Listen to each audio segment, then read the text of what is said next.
matin à tous, Jessica Leb au micro de CKRL 89.1 pour vous accompagner dans les matins éphémères. Il est 8h, on espère que c'est pas trop dur ce matin avec tout ce grand dérangement. En tout cas, on vous tient en courant en temps réel avec Catherine Roy, notre journaliste. Et on retrouve dans quelques instants Georges Goma, notre sociologue pour la chronique d'Afrique noire. Et on retrouve maintenant Georges Goma, notre sociologue qui nous fait voyager autant dans l'espace que dans le temps puisque c'est l'Afrique noire et nous parlons du royaume du Mali aujourd'hui dans son époque médiévale. Bonjour Georges. Bonjour Jessica. Comment ça va? Je vais bien, très bien. Et toi? Oui, ça va très très bien. Alors, je me trompe pas quand on dit qu'on parle du royaume du Mali à l'époque médiévale. On avait parlé du royaume du Ghana la semaine dernière. C'est tout à fait cela, Jessica. Nous continuons donc notre voyage historique dans cette Afrique médiévale méconnue. Et aujourd'hui, comme tu le dis si bien, nous parlons du royaume du Mali. On dirait mieux l'empire du Mali, parce qu'il y a eu une grande évolution. Vous savez, l'empire, c'est un peu un ensemble de royaumes. Alors, l'empire du Mali, encore connu sous l'appellation l'empire mandingue, succède à l'empire du Ghana, comme on l'a vu la dernière fois.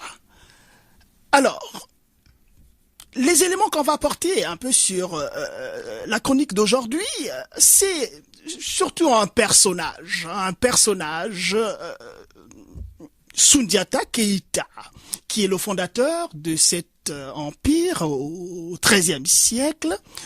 Et un point important aussi, c'est le commerce transsaharien, le commerce avec les musulmans.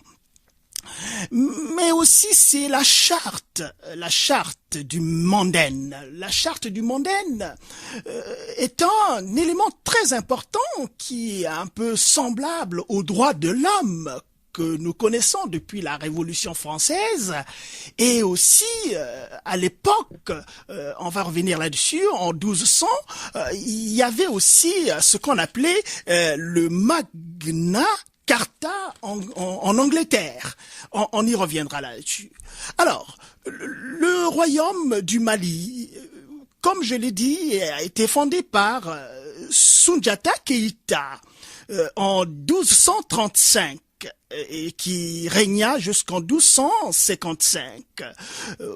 Une fois de plus, parlons un peu de la méthodologie. Et cette méthodologie s'inspire aussi, n'est-ce pas, des traditions orales. La puissance, la force, la tradition orale en Afrique était telle que, évidemment, les faits et les événements se transmettaient de génération en génération.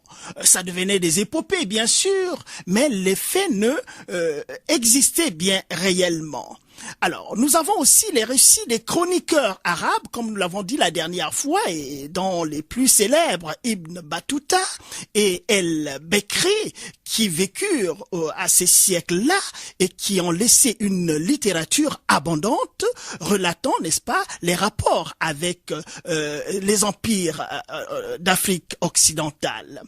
Alors, ce royaume du Mali était peuplé de Malinqués, de Bambara, de minorités saracolées, des Peuls et même des populations arabo-berbères.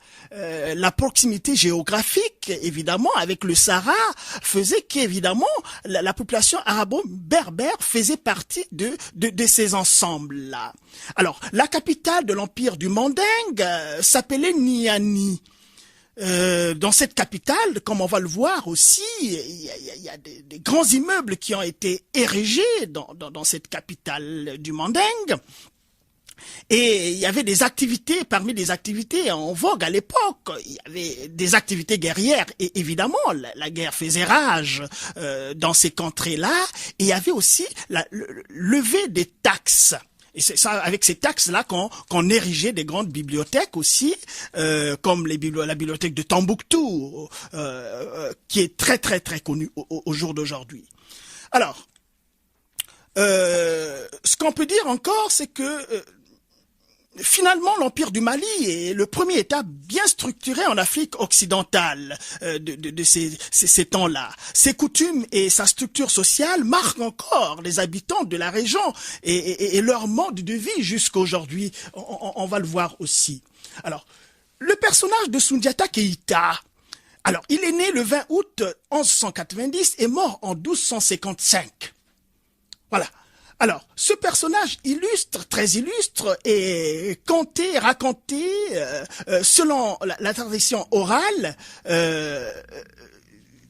et cette tradition rapporte que Soundiata Keïta, en fait, fut le seul rescapé des 12 fils du roi d'un petit royaume mandingue du Mali, qu'on appelait Naré Mégane Konaté. Alors, il est le rescapé parce que ces 11 frères ont été tué par Soumaoro Kanté, roi de Sosso. Alors, ce royaume de Sosso est le royaume qui prit tout de suite l'ampleur après la chute du royaume du Ghana. Alors, ce Soumaoro laissa la vie sauve au tout petit Soundiata Keïta parce que celui-ci était un paralytique. Alors, l'épopée qu'on raconte sur Soundiata Keïta, évidemment, c'est tout cela. Mais le jour de ses 7 ans, n'en pouvant plus d'être la risée de la cour, Soundiata Keïta brisa une barre de fer pour en faire un arc et acquit une force alors étonnante et phénoménale. Voilà un peu l'épopée qu'on raconte sur Soundiata Keïta. Et craignant pour sa vie, il dut s'exiler avec sa mère et décida avec ses alliés de combattre ce Soumaoro qui avait enlevé en même temps sa sœur. Il avait enlevé en même temps sa sœur pour en faire une épouse. Et il faut dire que ce Soumaoro-là était un téméraire. C'était un grand sorcier aussi dans la région et qui semait la terreur. Alors, une nuit, la sœur de Soundiata Keïta réussit à percer le secret de l'invincibilité de Soumaoro parce qu'il était craint à l'époque, évidemment, Soumaoro. Alors, c'est ainsi qu'un jour, quand les deux grandes armées, l'armée de Soundiata Keïta et de Soumaoro se retrouvèrent face à face, Soundiata tendit son arc et frappa l'endroit précis de l'épaule de Soumaoro indiqué par sa sœur. C'était en fait son talon d'Achille, le lieu où il est plus attaquable. Et à l'issue de cette bataille qu'on appelle en fait la bataille de Kirina en 1235, eh ben Soundiata Keïta sortit vainqueur de cette bataille avec le fameux Soumaoro. Alors, donc, on peut donc constater que, par rapport à l'Empire du Mali, la place de Soundiata Keïta, c'est dans la création. On voit qu'il a régné de 1235 à 1255, donc pendant 20 ans. Alors, donc l'Empire a continué à se structurer après, n'est-ce pas, la mort de Soundiata Keïta. Et alors, les successeurs de Soundiata Keïta étendirent son royaume et constituèrent un véritable empire dont l'influence allait de l'Atlantique au lac Tchad. Nous avons parlé du lac Tchad la dernière fois et Jessica avait bien fait la remarque que les limites géographiques étaient des limites tout à fait naturelles. Exactement, vous vous rappelez de oui. cela. Entre les lacs et l'océan. C'est ça, exactement. Et donc, voilà. Donc, la félicité donc du royaume du Mali s'est fait après Soundiata Keïta qui l'a créé. Alors, un petit intermède en 1285, un esclave affranchi s'empara du pouvoir pendant 15 ans seulement. Il s'empara du pouvoir pendant 15 ans, mais le clan Keïta parvint à remonter sur le trône juste après ces 15 ans de pouvoir d'un esclave affranchi. Et on n'oublie pas que pendant cette période, l'activité guerrière aussi était faite pour prélever les esclaves. Le commerce des esclaves était très florissant à cette époque-là. Alors, une chose aussi qu'il faut que nous sachions, c'est le fait que ces empereurs qui succédèrent, n'est-ce pas, à Soundiata Keïta, se convertirent à l'islam et en fait divisèrent la société en castes. On retrouve encore cette notion de la division de la société en castes, dominée par les guerriers, créant ainsi une structure sociale encore très présente aujourd'hui quand on regarde très bien la société malienne. Alors, l'Empire du Mali se disloqua à partir du XVe siècle sous la pression du royaume de Gao. Il y a encore ce royaume de Gao aussi, toujours en Afrique occidentale, et la révolte des provinces. Voilà, les provinces aussi se révoltaient à l'époque et précipitaient, n'est-ce pas, la fin d'un empire. Alors, un autre moment dans la vie de l'empire du Mali, c'est Kankou Moussa. Kankou Moussa, qu'on appelait aussi Moussa le Grand. C'est pas Alexandre le Grand dans l'histoire française, mais là, c'est dans l'histoire de l'Afrique continentale. Kankou Moussa. Alors, parmi ces souverains-là, beaucoup firent, ça c'est un élément important en fait, beaucoup firent finalement le pèlerinage à la Mecque et favorisèrent le commerce avec les musulmans. Alors, je crois que ce passage-là, le pèlerinage à la Mecque, on voit très bien comment est-ce que progressivement l'influence arabe et musulmane va, n'est-ce pas, embrasser ces royaumes d'Afrique occidentale. Et on trouve qu'en 1324, par exemple, cet empereur Kankou Moussa, donc dit Moussa le Grand, prit la tête d'un immense cortège pour se rendre à la Mecque. Il emporta des présents ainsi que la plus grande partie de l'or. Une fois de plus, on retrouve l'or qui était l'activité très florissante à l'époque. Et j'ai mentionné la dernière fois que c'était tout à fait des civilisations parce qu'il y a un rapport à l'outil, comment on extrayait, n'est-ce pas, l'or et on le rendait très très pur. Et donc, quand Moussa le Grand, se dirigeant à la Mecque, prit avec lui une très grande quantité d'or pur conservé depuis des générations. Et durant leur passage au Caire, en Égypte, donc, les Maliens distribuèrent, comme tout bon personnage qui va à la Mecque, des aumônes et dépensèrent sans compter au point que le cours même de l'or chuta dans la région pour plusieurs années. Donc, ils en ont distribué en très, très, très grand nombre. Alors, sous son règne, donc de Moussa le Grand, le commerce transsaharien prit un essor spectaculaire. Voilà, une fois de plus, on retrouve un peu cette activité mercantiliste, c'est-à-dire le commerce très florissant. Alors, du nord viennent le sel, le tissu, l'encens et les livres. Du sud partent les épices, le cuivre, l'or, l'ivoire et les esclaves encore. Et les pays côtiers fournissent le miel, la cola, l'huile de palme et l'indigo. Et il y avait eu des monnaies qui utilisaient à l'époque comme monnaie, en fait. On avait des cauris, il y avait l'or aussi qui servait de monnaie, le cuivre, les barres de fer ou des bandes de cotonnade. On retrouve encore le travail sur les tissus. Alors, il y avait aussi des impôts. On a vu dans le royaume du Ghana aussi l'activité des taxes, mais ici aussi il y en avait, donc les impôts qui permettaient l'édification de somptueux bâtiments tels que les mosquées de Tombouctou que l'on connaît, très célèbres aujourd'hui, les bibliothèques de Tombouctou également, de Djenné et de Gao, ou le palais royal de Niani. On avait dit que j'ai dit que Niani c'était la capitale, n'est-ce pas, de l'empire du Mali. Alors, je vais aussi dire quelque chose sur les castes. Les castes, puisque les souverains qui ont suivi aussi ont suivi cette politique des castes, et la première des castes était celle des guerriers.